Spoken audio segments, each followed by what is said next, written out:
안녕하세요. 한사랑교회 담임 목사이자 한국 로잔위원회 감사로 섬기는 황성수 목사입니다. 오는 9월 우리나라에서 제4차 로잔 대회가 열립니다. 특별히 올해가 로잔 운동이 50주년이 되는 의미 있는 해이기도 합니다. 선교사님들 혹은 선교에 관심 있는 분들은 이 로잔 대회가 복음 전파를 위해 얼마나 중요한지 잘 아시죠.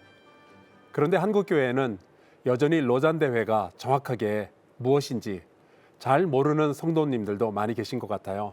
그래서 6개 기독교 방송사가 마음을 모아 함께 로잔 좌담회를 준비했습니다. 로잔 대회가 세계 선교와 한국교회에 너무나 중요하고 또 대회를 앞두고 한국교회 성도들의 기도가 정말로 필요하기 때문입니다. 이 좌담회를 통해서 한국교회가 로잔 대회를 보다 깊이 이해하고 로잔 대회를 잘 준비하고 온 교회가 온전한 복음을 온 세계에 전할 수 있기를 기대해 봅니다. 그럼 함께 말씀 나누실 출연자들을 소개하겠습니다. 이번 로잔 좌담회는 2번에 걸쳐 진행할 예정인데요. 오늘은 그 첫 시간으로 한국교회의 선교 전문가들을 모시고 로잔 운동과 로잔 대회에 대해서 자세히 짚어보려고 합니다. 먼저 진리 추구와 사랑 실천으로 인류에 공헌할 지도자 양성을 위해 세워진 서울신학대학교 선교학 교수이자 로잔 운동에 관한 최고의 전문가시죠. 제4차 로잔 대회 운영위원회 부위원장이신 최형근 교수님 나와주셨습니다. 반갑습니다. 네, 안녕하세요. 최형근입니다. 또 변화하는 세상에 변하지 않는 복음을 새로운 삶의 모습과 방식으로 전할 수 있는 선교사들을 발굴하고 훈련하는 선교단체 미션 파트너스의 상임대표이자 제4차 로잔 대회 프로그램 위원이신 한철호 선교사님 어서 오세요. 네, 안녕하세요. 마지막으로 끊임없이 변화하는 세상의 문화 속에서 그리스도의 복음을 더 효과적으로 전하기 위하여 다양한 학문을 통합적으로 연구하시는 카리스 교차문화학 연구원장이자 제4차 로잔 대회 글로벌 공청회 공동의장이신 문상철 원장님 오셨습니다. 반갑습니다. 안녕하세요. 반갑습니다.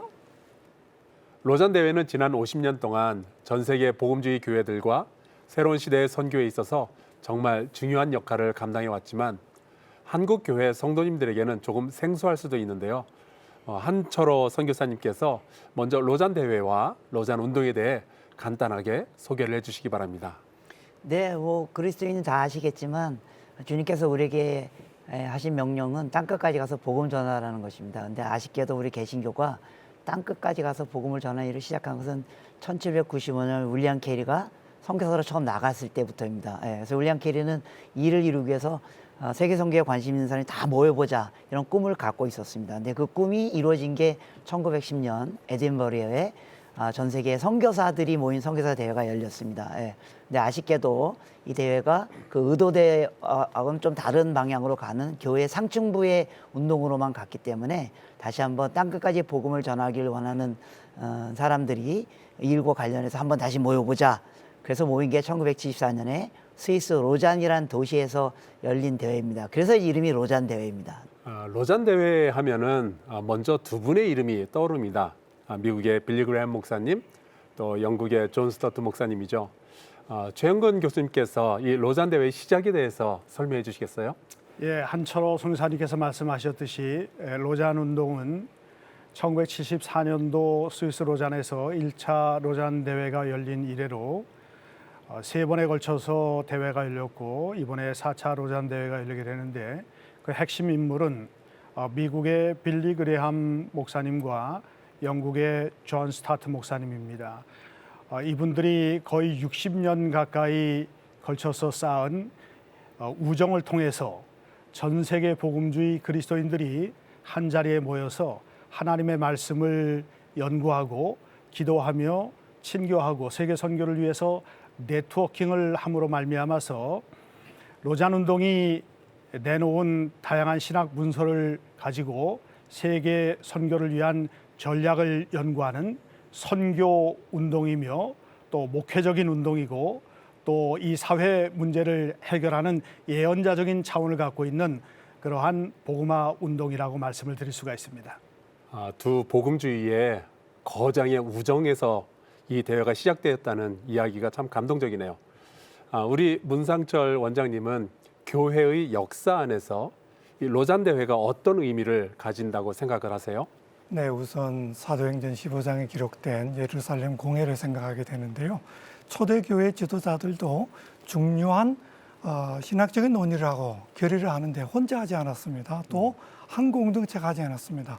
모여서 했습니다. 맞아요. 그래서 그와 같은 성경적인 근거, 물론 이제 우리 시대에는 같은 권위를 주장할 수는 없지만 그래도 그런 어떤 성경적인 예를 따라서 우리 시대의 복음주의 지도자들이 모여서 협의하고 논의하는 장이 로잔 운동이고 로잔 대회라고 생각하면 되겠습니다.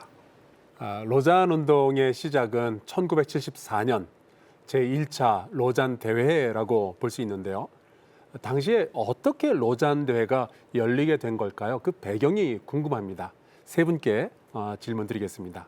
네, 로잔 대회는 이제 이름에서 있는 것처럼 세계 복음화를 위한 로잔 대회입니다. 그래서 세계를 어떻게 복음화할 것인가. 예. 근데 이제 70년대 전후에 크게 두 가지 이제 문제가 발생하게 된 거죠. 하나는 이건 2차 세계대전 이후부터 생긴 일인데 2차 세계대전 이후부터 이제 열강의 국가들이 떠나가기 시작했지 않습니까? 소위 말해서 비서구권에서. 그런데 한국 등 몇몇 나라를 제외한 대부분의 그 비서구권 교회들은 서구 교회가 와서 복음을 전한 겁니다.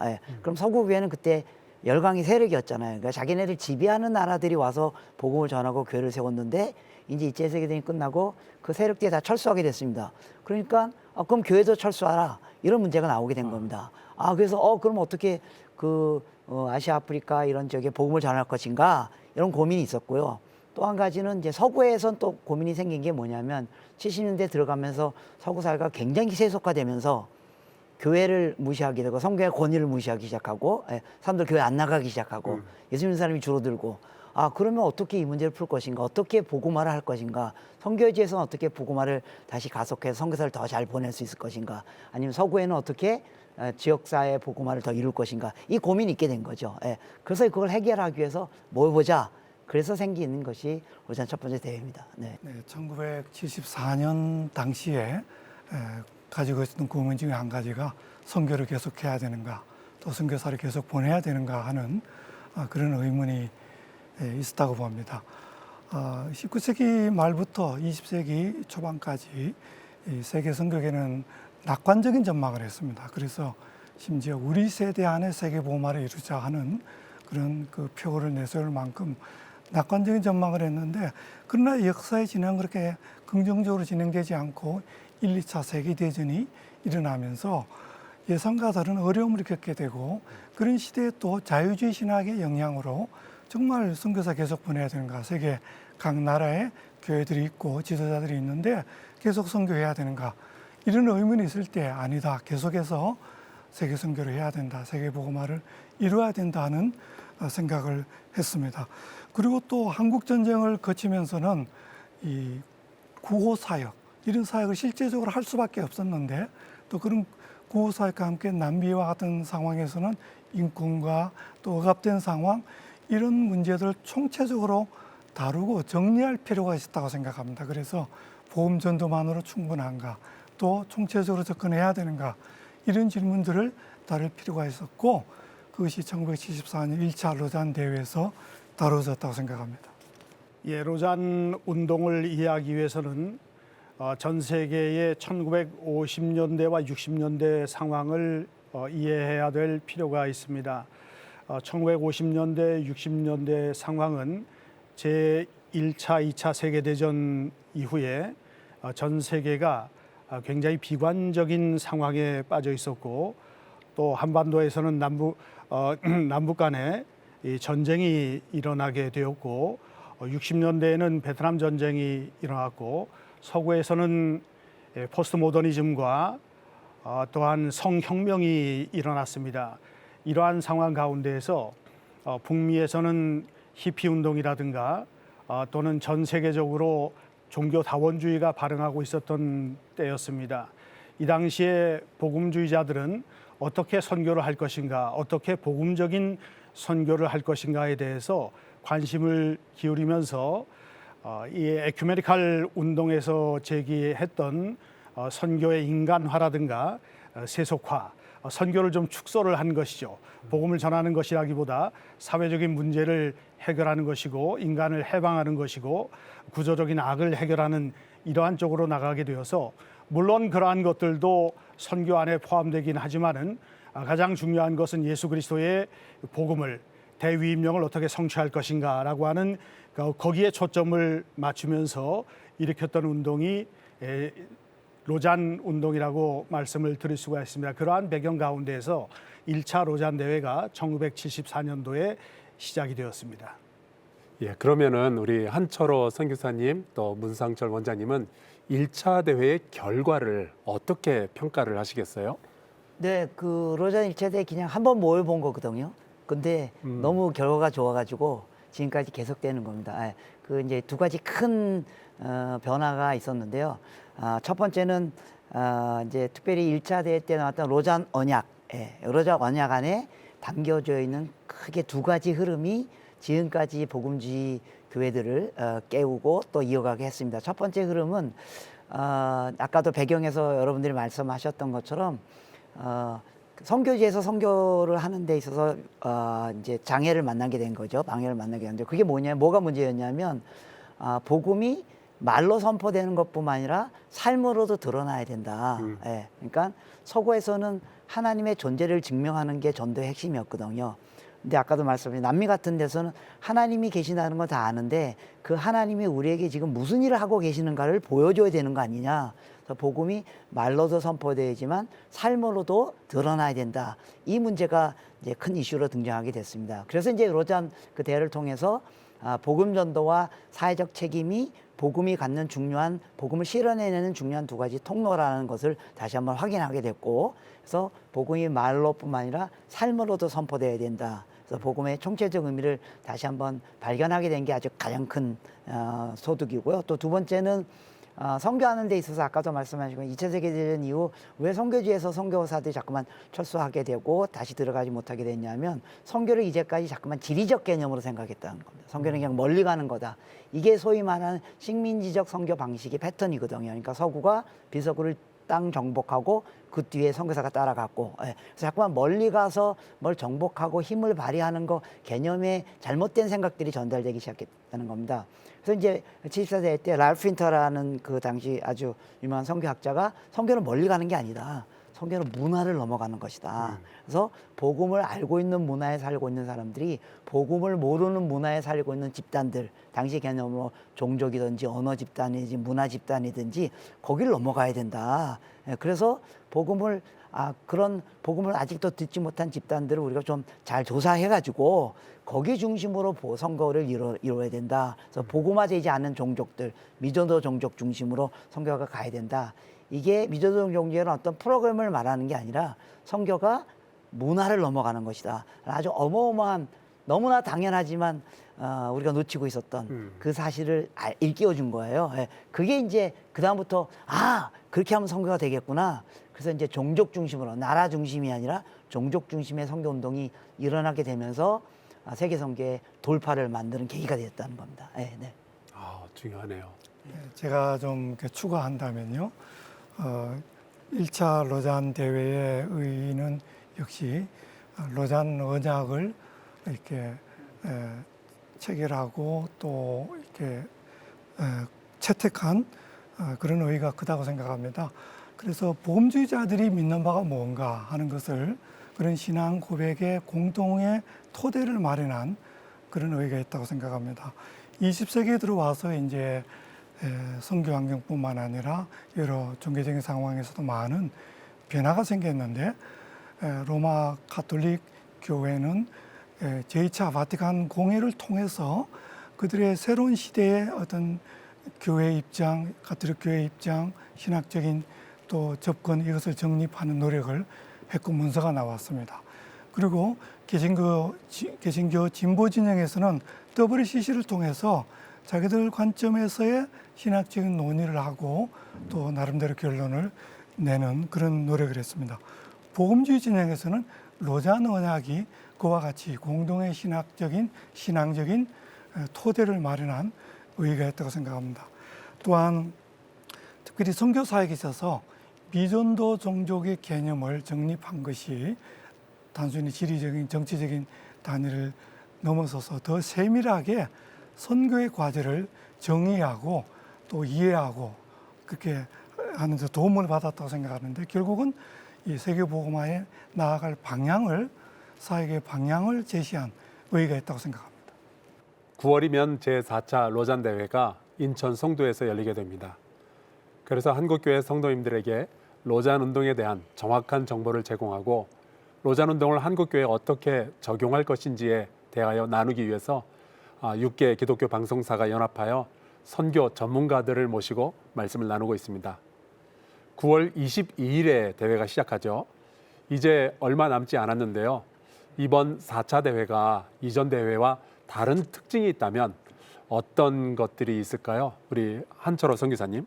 네, 로잔 대회는 계속해서 같은 목적을 갖고 있습니다. 세계복음화, 세계복음화를 어떻게 할 것인가. 그래서 각 대회가 열렸던 그 시대에 세계복음화를 위한 중요한 이슈들을 다루는 거죠. 그래서 이번 4차 대회 주제가 교회여 함께 예수 그리스도를 선포하고 나타내자. 그래서 우리의 아주 계속되는 목표는 예수 그리스도를 선포하고 그리고 예수 그리스도가 삶에 나타나게 하고 그런 게 이제 그래서 이번 대회도 그게 주제입니다. 근데 특별히 교회여, 그래서 교회가 다시 한번 이 일에 힘을 내자. 또 함께 오늘날 시대 이제 함께 협력하고 협업해야 되는 아주 중요한 시점에 와 있습니다. 그 이유는 1차, 2차, 3차 대회를 통해서 나타났던 특징 중에 하나는 1차, 2차 대회 때는 시대도 그랬겠지만 대부분의 참가자들이 서구 교회였습니다. 그때만 해도 세계 선교를 주도하는 영역들이 서구였기 때문에. 근데 그 서구가 선교를 열심히 해가지고 3차 대회가 할 때쯤 되면 2010년이었죠. 쯤 되면 전 세계 모든 곳에 교회가 생기기 시작했습니다. 그래서 소위 말하는 서구가 아닌 비서구, 아시아, 아프리카, 남미 지역의 교회들이 많아지기 시작하는 거죠. 그럼 이제 그 교회들도 또 선교하겠다고 열심을 내지 않겠습니까? 그래서 3차 대회부터 이미 그런 현상이 나타났는데 3차 대회 때도 참가자들의 65%가 소위 아시아, 아프리카, 남미 지역에서 오신 리더들입니다. 그럼 요번 4차 대회는 더 그럴 가능성이 많습니다. 아마 7, 80%가 아시아, 아프리카, 남미 지역에서 온 겁니다. 그러니까 세계 기독교의 지형이 바뀌었다는 겁니다.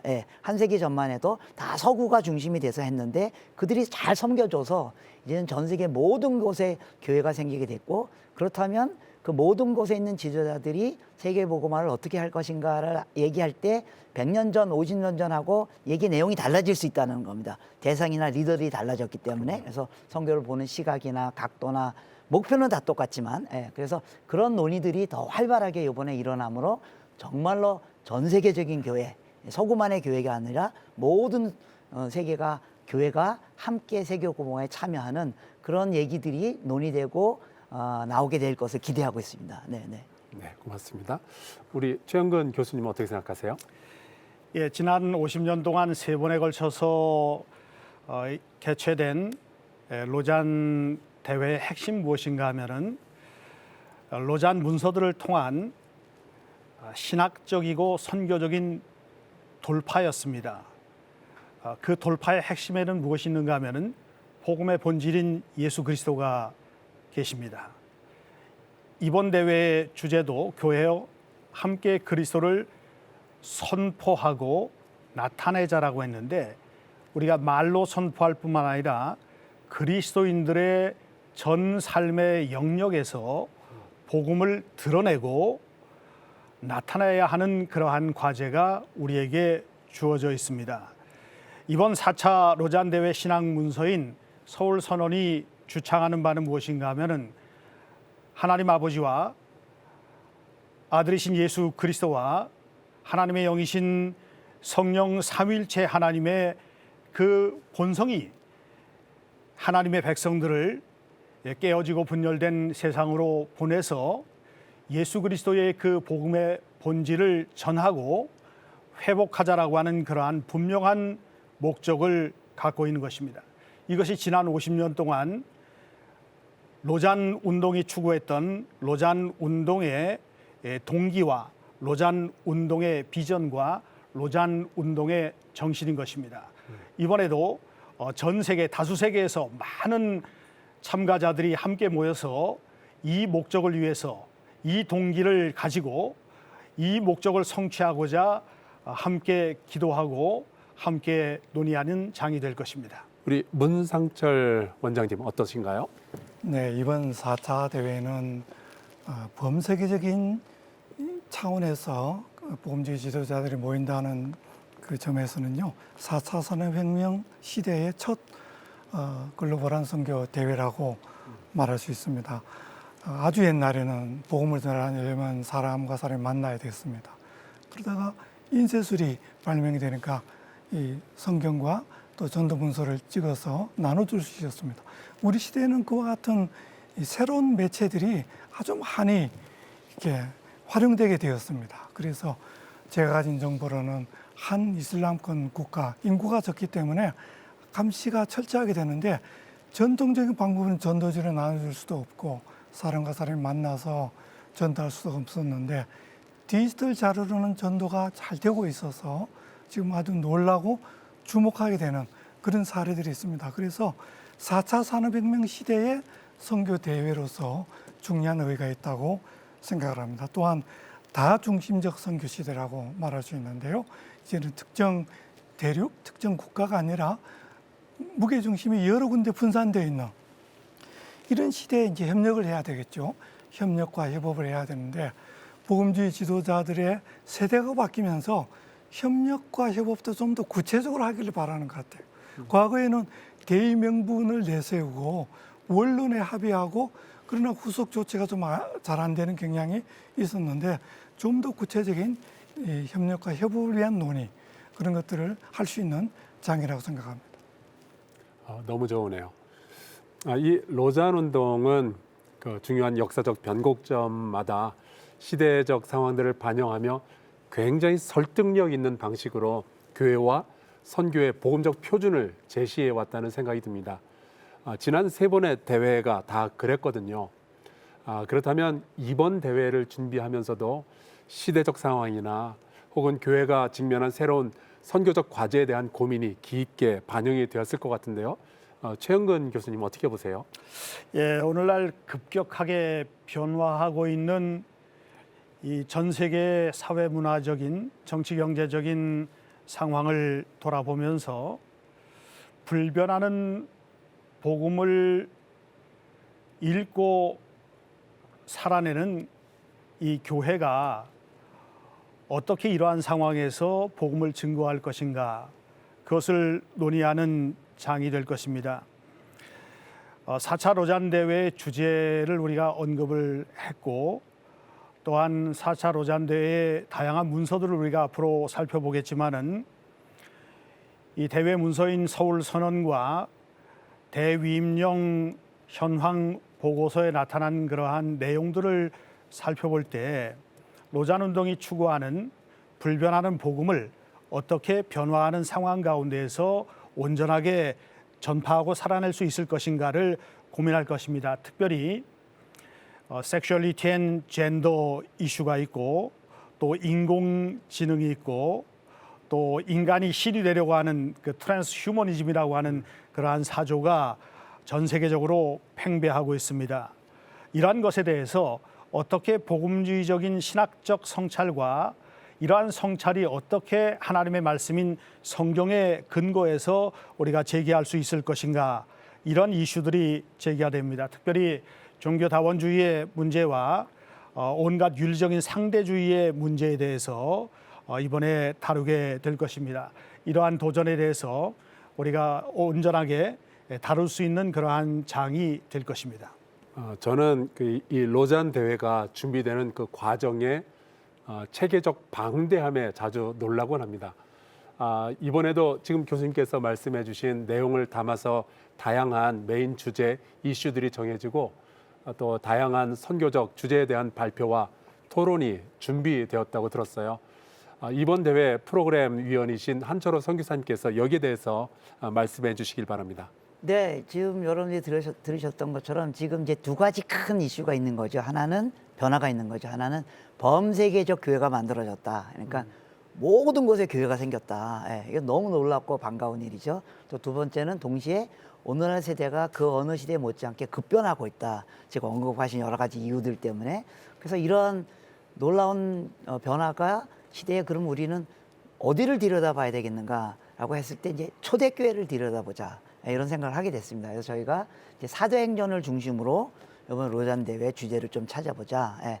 그래서 이제 저희 프로그램위원회에서 여러 대륙에서 온 리더 대표들이 한 10명 정도 모여가지고 2년 동안 논의를 했습니다. 그래서 사도행전에서 한 6가지 정도의 큰 주제를 발견하고 이거를 성경 강의를 통해서 주제 강의를 통해서 저희가 이제 표현해 내려고 합니다. 그러니까 사도행전을 보니까 사도행전이 처음에 어떻게 시작되냐면 여러분 다 아시겠지만 사도행 1장, 2장에 예수님께서 부활 승천하면서 제자들에게 이제 교회 운동을 시작하라고 할 때 처음 한 게 약속된 성령을 기다리라는 거였습니다. 예. 내가 너에게 약속한 오기로 약속한 성령님을 기다리시라. 예. 그래서 우리 세계 교회가 다시 한번 이 성령님을 어떻게 기다리고 그 성령이 우리 가운데 지금 어떻게 역사하시는가 그걸 살펴보자. 그러고 봤더니 오늘날 교회에 나타난 아주 중요한 변화 중의 현상 중에 하나는 아시아, 아프리카, 남미 이런 교회 안에 성령 운동이 어마어마하게 일어나고 있거든요.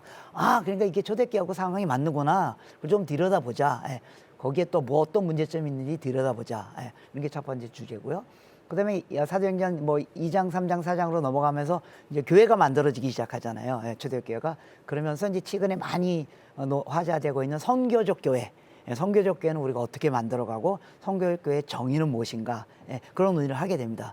그리고 4장, 5장 이쪽으로 넘어가면 교회가 이제 만들어지면서 복음을 적극적으로 전하다 고난을 당하게 됩니다. 예, 그래서 고난과 선교의 문제. 예. 근데 이제까지 우리가 고난을 다룰 때 어떻게 다뤘냐면 고난은 힘들고 어렵고 그래서 고난 받는 교회들 보면 하나님 빨리 저 고난이 없어지게 해주십시오 뭐 이렇게 기도했잖아요. 근데 사도행전에 보고 또 요새 아프리카 아시아 교회들을 보니까 사도행전에 있는 그대로 고난을 이들이 기뻐하고 있는 거예요. 고난이 오니까 부흥이 일어나는 거예요. 사도행전에서도 고난 받는 것을 베드로가 마땅히 여기더라. 고난은 피해야 할 게 아니고 이건 마땅히 여기는 거구나. 그래서 고난에 대한 새로운 이해를 하자. 예. 그래서 정말로 우리가 중국이나 이란에 고난 당하는 교회들 보고 물어보니까 우리 보고 고난이 없어지도록 기도하지 마십시오. 우리에게가 고난을 잘 견딜 수 있도록 기도해 주십시오. 우리는 고난 때문에 지금 교회가 너무너무 기분 좋습니다. 예. 우리 세계교회가 이걸 놓치지 말아야 되겠다. 이런 주제들을 계속 논의하게 됩니다. 그래서 짧게 얘기하면 그 다음에 일터에서 그래서 교회는 선교는 목사 선교사들만 하는 게 아니고 모든 그리스도인이 그래서 모든 일터에 있는 사람들이 선교에 참여해야 된다는 거, 또 지도력에 대한 문제, 또 땅끝까지 복음을 전하기 위해서 이제 사도행전 끝부분에 가면 바울이 로마까지 가는데 여러 가지 장벽을 만나게 되잖아요.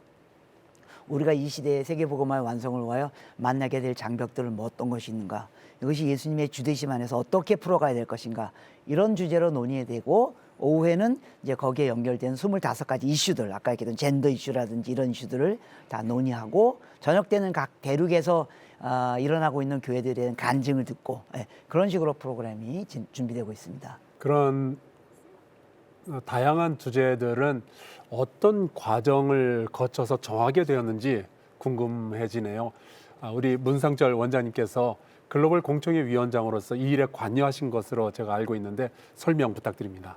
네, 이번 4차 대회는 다양한 의견을 경청하고 또 수렴해서 대회 주제 또 프로그램에 반영하는 작업을 했습니다. 그래서 대회 시작 전에 한 4년 전부터, 대회 시작한 4년 전부터 경청 작업을 글로벌하게 아주 단계적으로 또 체계적으로 진행을 했습니다.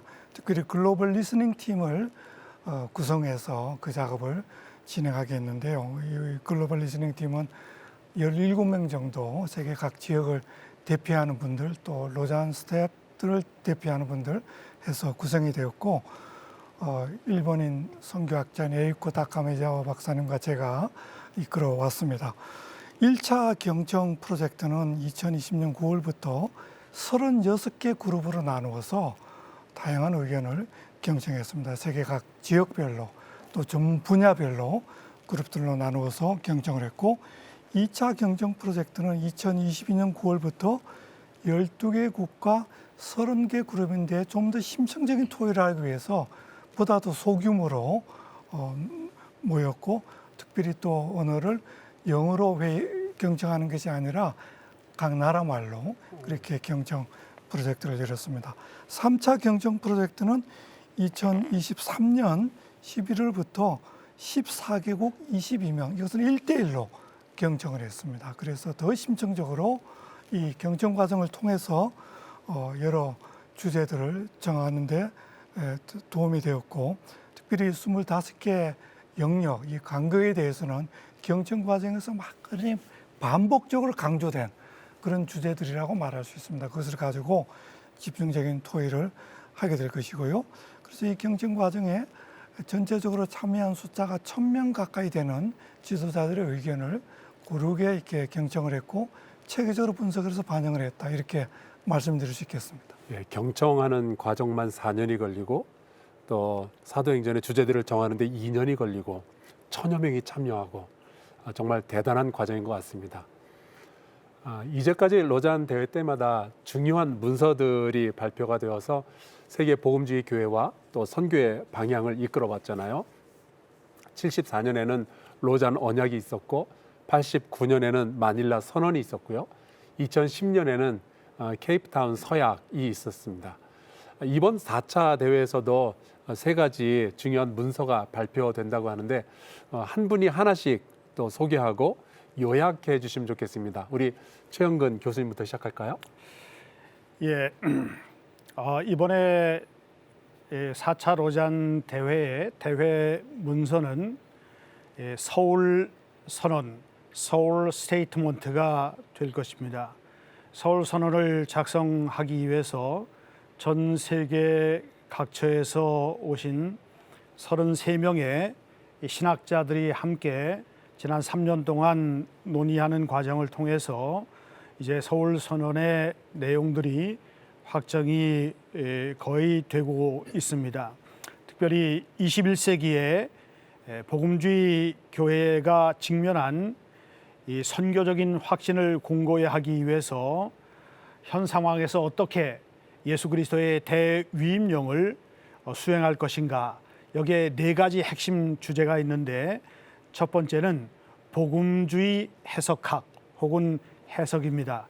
어떻게 우리가 성경을 읽을 것인가, 그리고 신실하게 성경을 읽는다는 것은 무엇인가, 복음을 제대로 이해해야지 우리가 세상에 나가서 신실한 복음의 증인이 될 수가 있다는 것이죠. 두 번째는 인간이 된다라고 하는 것은 무슨 의미를 갖고 있는가.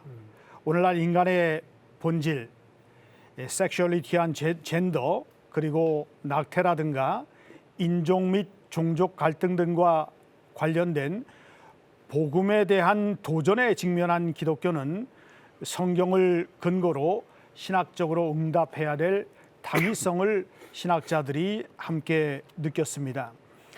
로잔 신학이 인간됨과 인간성을 다루는 핵심 전제는 무엇인가 하면 하나님께서 인간성, 남성과 여성과 그리고 생명의 기원과 생명의 수요를 결정하신다는 것이죠. 세 번째로 서울 선언은 오늘날 인공지능이라든가 로봇 공학이라든가 급격한 과학적인 발전을 이루게 되면서 인간과 과학 기술이 결합되는 그러한 일들이 벌어지고 있습니다. 그래서 하나님의 자리를 찬탈하려고 하는 과학기술의 시도는 거부하되 하나님께서 우리에게 주신 이 과학기술 문명에 대해서 선하게 수용해야 될 것들을 분별하는 그러한 분별력이 필요하다고 볼 수가 있습니다. 그리스도인은 예수님의 가르침에 부합하고 하나님과 이웃에 대한 사랑을 증진하며 이 사회 문화의 안녕을 기여하는 방식으로 기술을 사용하도록 부름을 받았습니다. 네 번째로 하나님 백성의 선교는 제자 삼으라는 대위임령의 과학과 연관되는데 제자를 삼는 제자를 만들자라고 하는 것입니다. 제자를 삼는 제자가 되기 위해서는 예수 그리스도의 거룩한 성품을 우리가 우리 안에 형성을 해야만 되는 것인데 우리의 힘으로 형성을 하는 것이 아니라 성령의 능력으로 우리 안에 거룩한 성품이 형성이 된다는 것이죠. 이것은 복음의 형성적 능력은 신학교육기관과 또한 교회와 모든 신자들을 포함하는 것입니다. 그래서 우리가 올바른 그리스도인으로 복음을 증거하는 그리스도인으로 형성하는 작업, 그래서 선교와 제자도 그리스도인의 형성의 이 이슈를 서울선언이 다루게 되고 이것을 담아내고 있습니다. 우리 문상철 원장님, 어떤 문서에 대해서 소개해 주시겠어요? 예, 대위임령 상황 보고서에 대해서 좀 설명을 드리겠습니다. 이 보고서는 이미 부분적으로 이렇게 게시가 되었는데 로단 홈페이지에 올라와 있습니다. 1, 2, 3부로 구성이 되어 있습니다. 1부는 세계보고마가 얼마나 진척이 되었고 지금 상태가 어떤가 하는 것을 다루고 있고 2부는 상황의 변화, 상황이 어떻게 변하고 있나 하는 것을 자세하게 기록을 했습니다. 그래서 1부와 2부는 지금 완성이 되었습니다. 3부는 세계 각 권역별로 여러 가지 고려해야 될 사항들을 다루고 있는데 이것은 지금 편집 중이고 아직 최종적으로 게시되지는 않았습니다. 곧 완성이 될 것으로 생각을 합니다.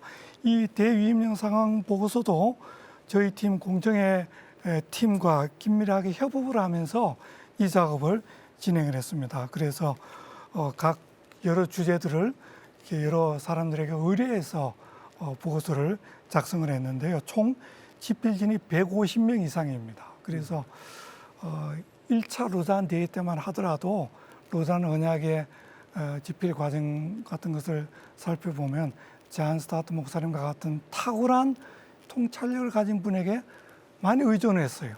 그러나 4차 로잔 대회, 특별히 이 대위임령 상황 보고서는 150명 이상이 참여하면서 집단 지성을 발휘해서 정리한 문서라고 말할 수 있습니다.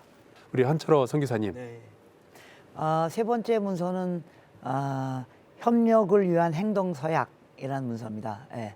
근데 이거는 이제 쉽게 말하면 여러분 수련회 끝난 다음에 헌신자 카드 쓰잖아요. 예, 그런 거나 마찬가지입니다. 그래서 우리가 이제 이 세계보고마에 다 같이 헌신하자라는 일종의 사인을 하는 그런 건데요. 특별히 이제 협력이라는 단어가 이번 로잔 4차 대회 아주 핵심 중에 하나입니다. 왜 그러냐면 이미 계속 얘기했던 것처럼 이제 세계교회는 누구 한두 교회가 한두 나라가 이끌어가는 게 아니라 범세계 모든 교회들이 함께 이끌어가야 된다. 그런 의미에서 협력이라는 단어가 아주 중요한 그런 겁니다. 그래서 어떻게 협력할 것인가.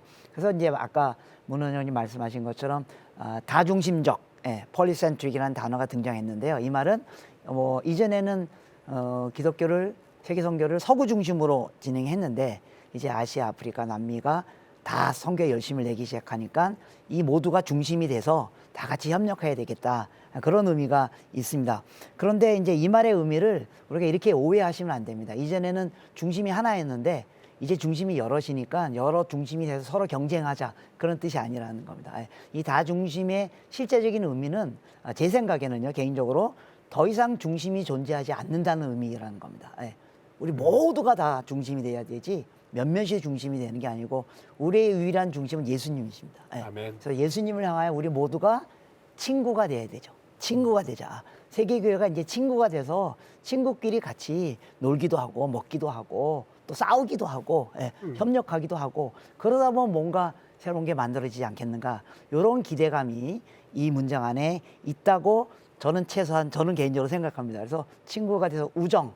그래서 우리 아까 최 교수님이 처음 로잔 운동이 두 리더의 우정으로부터 시작됐잖아요. 근데 이제는 세계교회 모두가 친구가 돼서 우정을 갖고 하나님 우리에게 주신 명령인 세계복음화의 일을 완수하는 그런 개념의 결정을 하자. 이게 의도일 것 같습니다. 저는 한국교회의 목사인지라 당연히 한국교회에 대한 관심이 많을 수밖에 없거든요. 오늘날 한국교회와 또 선교계가 직면한 여러 과제들이 있는데요. 이번 4차 로잔 대회에서 논의하고 또 발표한 내용들이 이런 과제를 풀어가는데 어떤 도움을 줄 것으로 기대를 하시나요? 제가 세 분 다에게 여쭤보겠습니다. 먼저 문상철 원장님. 네, 새로운 세대에 대한 관심이 이렇게 세계 여러 지역에 또 여러 나라에서 그런 관심을 공이 가지고 있더라고요. 그래서 새로운 세대에 맞추어서 전도는 어떻게 하고 사역을 어떻게 할 것인가, 우리가 또 다른 지역의 사람들과 의논하면서 좋은 방안을 찾으면 좋겠다고 생각합니다. 또 새로운 소통 수단이 많이 활용이 되고 있습니다. 우리 한국 사람들은 사실 원론적인 논의를 하는데 시간을 많이 쓰는데 다른 나라 사람들은 바로 실천하더라고요. 그 실행하면서 또 배우고 정리하는 경향이 있는데 다른 나라 사례들을 참고하면서 새로운 미디어를 사용해서 어떻게 복음을 전할 것인가, 사역을 할 것인가. 세 번째는 해답을 이렇게 우리가 딱 그냥 단답형으로 제시할 수가 없잖아요. 복잡한 사안들에 대해서 해답을 찾아가는 과정이 경청도 하고 의논도 하고 해야 되는데 해답을 찾아가는 과정을 많은 이슈들 우리가 다뤄야 되는데 어떻게 해답을 찾아가는 과정을 정하고 할 것인가, 그런 것들을 좀 우리가 배우면서 또 우리의 경험도 나누고 그렇게 잘 협업하면 좋겠습니다. 네, 고맙습니다. 우리 한철호 선교사님. 네, 뭐 다 아시다시피 한국 교회 지금 여러 가지 어려움들이 있잖아요. 인구 격감, 교회 성장 중지, 또 양극화, 또 거룩의 문제, 또 젊은이들은 교회 안 나오고 뭐 여러 가지 이슈들이 있습니다. 근데 이런 이슈들은 세계 교회가 다 또 겪고 있습니다. 그래서 이번 로잔대 때 우리 문원님이 말씀하신 것처럼 우리가 다른 사람들에게 좀 잘 들었으면 좋겠습니다. 너무 우리 거 막 이렇게 얘기보다는 잘 듣고 저런 고민을 하고 있구나. 그럼 그건 우리가 어떻게 소화해낼 것인가 좀 듣고 배우고 하는 시간이 됐으면 좋겠다 하는 생각이 많이 있습니다.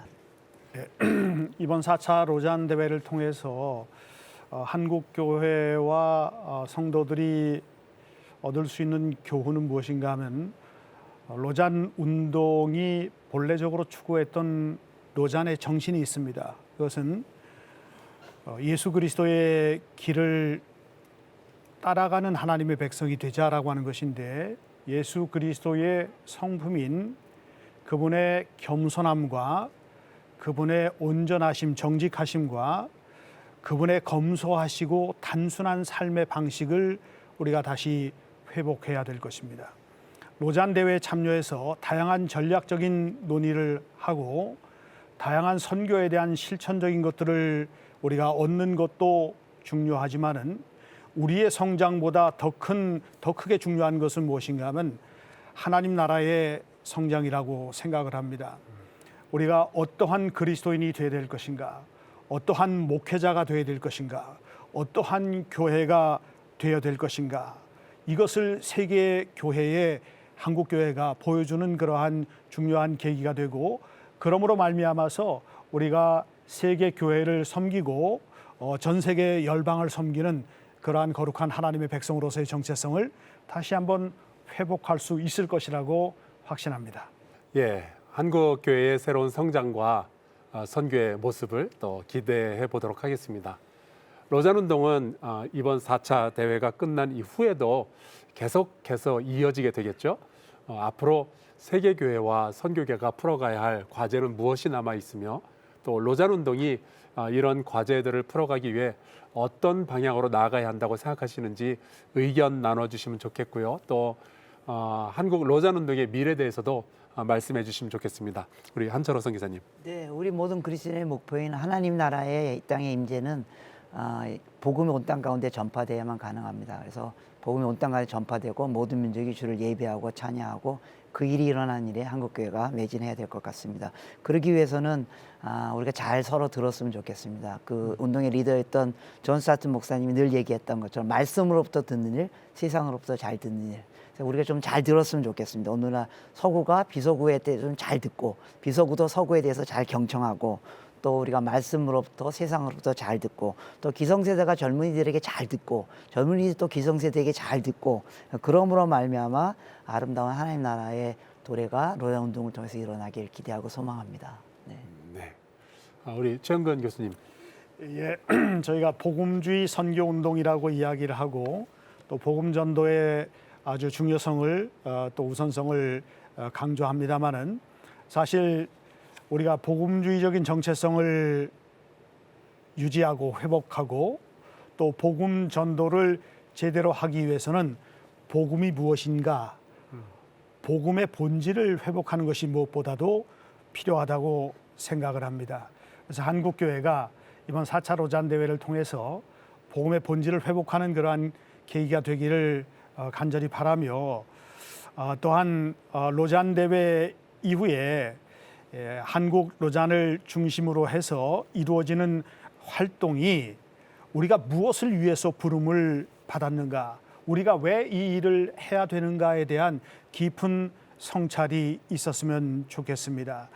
사실 로잔 대회를 준비하는 한국준비위원회의 노고가 참 큽니다마는 이 일을 준비하면서 우리가 기도로 시작했습니다. 중보 기도 운동을 했고 한국 교회를 위해서 그리고 전 세계에서 참여하시는 5천 명의 참가자들과 200여 개국 또한 전 세계 열방을 위해서 기도했고 사도행전이 주제 성경으로 주어졌는데 사도행전을 함께 읽고 함께 공동으로 설교하는 그러한 운동을 지금도 벌이고 있습니다. 대회 이후에도 이러한 기도 운동과 성경 운동, 성경 읽기와 함께 공동으로 설교하는 이런 프로젝트를 통해 가지고 복음의 본질이 우리 한국 교회 안에 제대로 좀 회복돼서 하나님의 영광과 예수 그리스도의 아름다움이 드러났으면 좋겠습니다. 네, 고맙습니다. 우리 문상철 원장님. 네, 저는 미래지향적으로 이 연합운동 보다도 구체적인 협업 논의를 하면서 계속 발전하면 좋겠다고 생각을 합니다. 이번 4차 대회를 준비하면서 우리가 거쳐왔던 과정들, 또 대회를 진행하는 과정들, 그것이 좋은 어떤 선례가 될 수 있다고 생각합니다.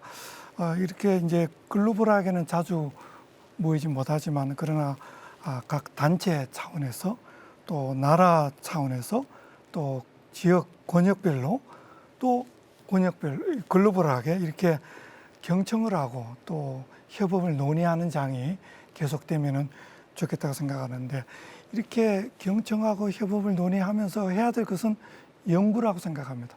연구를 하고 자기 의견을 내고 토의를 해야 구체적이고 좀 더 이렇게 근거가 있는 논의가 될 수 있습니다. 그래서 여러 사안들 너무 많기 때문에 그 많은 사안에 대해서 다른 사람의 의견이 내 해답이 바로 될 수는 없습니다. 내 상황에서 연구하면서 또 다른 사례를 참고하면서 그렇게 대처하면 좋겠다고 생각을 합니다. 제4차 로잔 대회의 은혜롭고 성공적인 개최를 위해서는 많은 기도와 동참이 필요합니다. 우리 세 분께서 한국교회와 성도님들에게 당부하고 싶은 말씀이나 기도 제목이 있다면 나눠주시고 마지막으로 로잔 운동과 관련해서 마무리 말씀 한마디씩 부탁드립니다. 최영문 교수님. 로잔 운동의 정신인 겸손함과 정직함과 그리고 단순함, 이 정신을 우리가 회복하고 오늘날 우리가 직면하는 다양한 도전, 우상 숭배의 도전입니다. 이 우상의 시대를 살아가는 하나님의 백성의 복음 증거의 능력이 들어가길 바라며 창조의 청지기직 그리고 예수 그리스도의 뒤를 따라가는 우리 한국교회와 한국교회 성도님들 되시기를 간절히 바랍니다.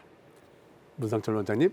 네, 이번 4차 대회에 임하면서 우리 한국 또 대표단과 또 여러 지도자들이 경청하고 배우는 자세로 임하면 좋겠다고 생각합니다. 제가 알기로는 세계 여러 나라에서 정말 지혜롭고 또 통찰력이 뛰어난 지도자들이 많이 오십니다. 그래서 배우는 자세로 우리가 또 임하고 또 우리나라에서 개최되는 만큼 책임감을 많이 느끼잖아요.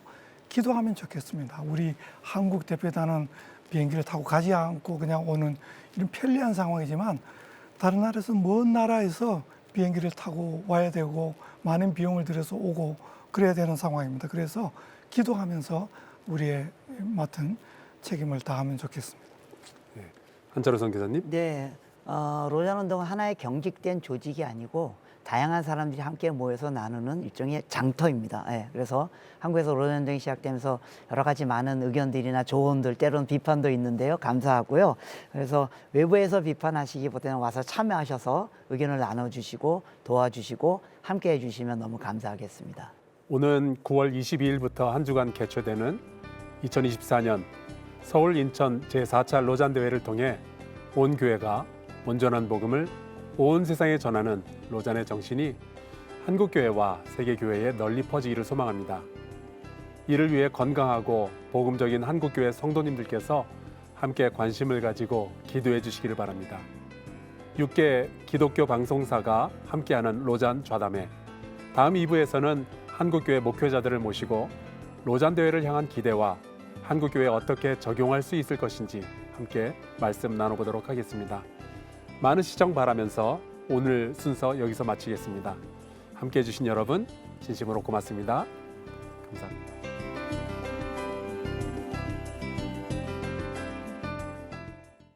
이 프로그램은 여러분의 미디어 선교 후원으로 제작되었습니다.